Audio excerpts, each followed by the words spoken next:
Hindi ko pwede patagalin kasi yung tugtog kasi original music yan, madadali tayo.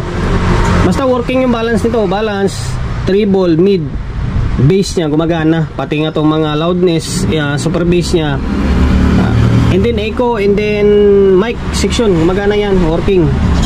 Bali, ito na yung continuation ng sabi kong in-upgrade natin, yung pinakita ko na una ng board. Ito na siya. Ayan, ito yung pinaka front panel nya. May sticker agad yung Solid G, oh. Binigyan ko siya, dinikit niya agad eh. Expert yung brand, ayan. Maraming salamat sir sa pagkakatiwala mo ng unit mo to sa akin, ha. Okay, upgrade. Transformer 55055, ayan, upgrade. Kaya mas malaki na siya. Ito guys, sa tip ko sa inyo, kapag yung mga 5 auto na ipapa-upgrade sa inyo, okay lang na dadagdagan nyo yung supply kapag malaki yung transformer, malaki yung core. Pero pag mga maliliit na 5 auto, yung mga generic, para sa akin mas maganda palitan nyo. Ito kasi medyo malaki ito, malaki yung core nito eh, malaki yung butas, malaki yung core, kaya tama lang na dadagdagan. Okay, ngayon transformer 55055, ha. Tapos ito, hindi natin ginawang 4 yung capacitor, bagkus 2 pa rin, pero mataas naman yung value nito. Kung makikita nyo, 15,000 na ito, 15,000 by 100 volts. Kailangan ni 100 volts nyo para kaya mag-handle ng 55055. Okay, alanganin nyo 80 dyan, mabibitin yung 80 nyo. Okay, sa mga previous vlog natin, 4 yung ginawa natin doon ng caps, kasi naka-series yun. Ito naman, isa lang, 100 volts by 15,000 microfarad dito. Solid na yan. Okay, ngayon, although pinakita ko na rin sa previous vlog natin yung mga ginawa natin dito eh, pero sa mga hindi nakapanood, okay, ito. Pagpalit tayo ng output, siyempre mag-upgrade kayo, tatasan mo yung supply. 5555 na, hindi na kaya handle ng 5198 yon, and then 1941 na transistor. Kailangan mo is C5200 and then A1943 na. Yan, tinaas natin or pinalitan natin. Okay, tapos ito drive nya, yung driver nya, pwede yung ipalit nyo dito is 1943 and then 1837, pwede yun. Kaso ako, mas matibay ito, 5198 tapos 1941. Okay, yung drive nyo malaki, mas matibay yan.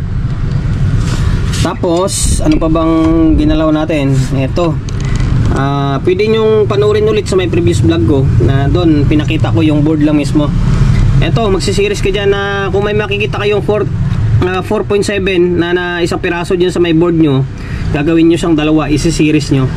Bali, 4 na piraso na kanyan eh, magkakahilira na 4.7, magiging 8 na yan, nakasiris kada linya. Okay, basta yung 4.7 isisiris nyo. Tapos dyan sa may diode, hindi na tayo nagagalaw dyan. Tapos ano ba dito sa may dito sa may bias nya, sabi kasi ng iba na hindi daw ako nagpalit ng value ng bias kasi nga 1914 ang nakalagay dyan.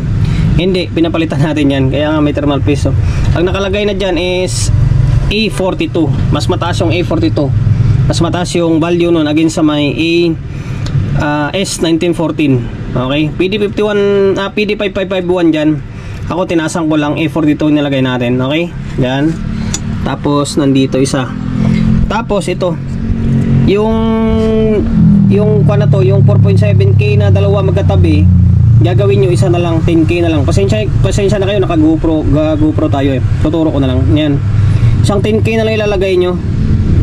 Okay, isang 10K na lang. Ayan, kompleto na. Tapos ano pa ba?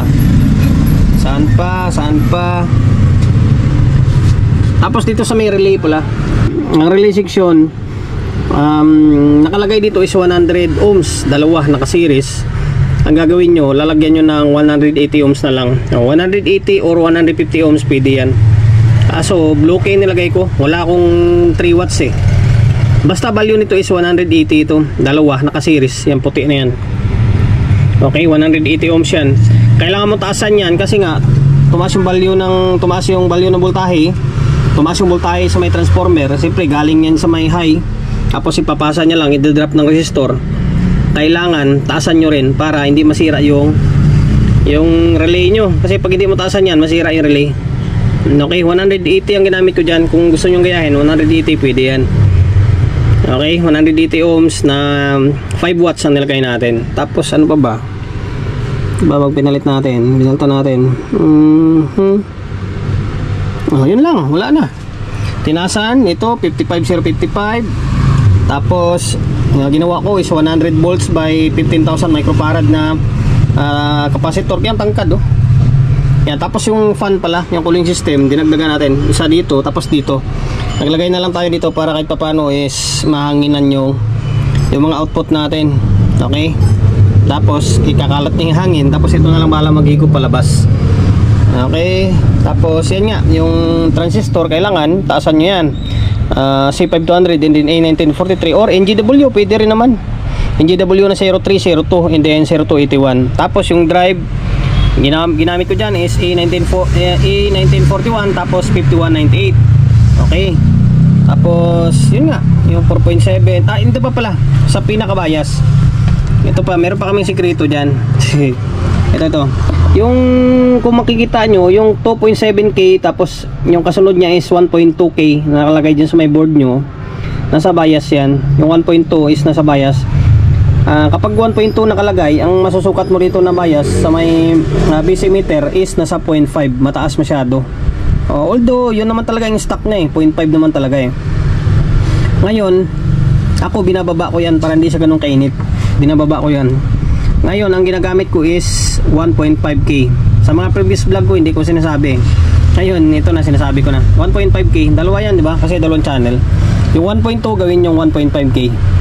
Yan, para bumaba, nasa 0.3 lang bias niyan. Mas maganda. Okay, ngayon may nakakabit na speaker to. May nakakabit na speaker, dalawa. Tapos yung dalawang midhay ko yung gagamitin natin. Tapos gumagana pala lahat to yung bass nya, bass, mid, treble and then balance, gumagana lahat, working. Master volume, kaya mas maganda ito para wala lang nangyari pero lumakas siya. Okay. Ayan, naka 220 tayo. Naka 220. Gumagana yung laptop natin. Okay.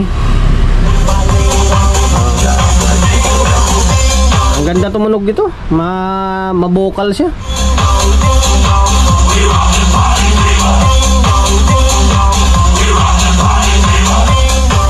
Hindi ko pwede patagalin kasi yung tugtog kasi original music yan, madadali tayo. Basta working yung balance nito. Balance, treble, mid, bass niya gumagana, pati nga itong mga loudness, super bass niya, and then echo, and then mic section gumagana yan, working. Subukan ko yung mic okay, naka pan yan, o natin echo, tapos level mic o natin. Check mic testing, check sound mic testing, check sound, check mic testing. Diba gumagana, channel mic po. Sound check mic testing, check sound. Ano ba? Ganda ng tunog ng mic. Okay, gamitin kasi ni Bossing to pang video, okay nya. Okay na.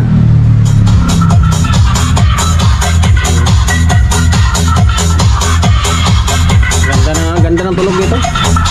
Sa mga gustong gayahin nyo, subukan nyo. Mapapasabit talaga kayo na okay. Diba? Hindi siya ganun kahirap gawin, madali lang sa sundan, na maganda magiging labasan ng output niya.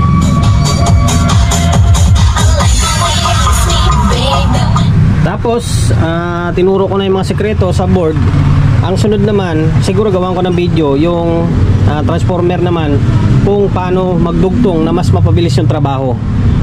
Gagawa ko ng video to. Okay? Sa ngayon, hanggang dito na lang. Yun lang. May content na tayo. And then siyempre para makita ni Bossing ng taga Pangasinan. Galing Pangasinan pa ito, sa totoo lang. Dinala rito. Kamo, hindi lang pinadala. Dinala rito, inatid talaga rito sa akin para ipagawa lang. Ngayon nabuo na ito. Sabi ko kay Bossing, sabi ko sir, para hindi na kayo magpagod, is ipapadala na lang natin by drop and go. Kasi may mga drop and go naman ng Victory na papuntang Pangasinan Okay, kaya ipapadala na lang natin to. Shoutout, hindi maraming salamat ulit. Sana nakapagbigay idea ako sa inyo. Okay?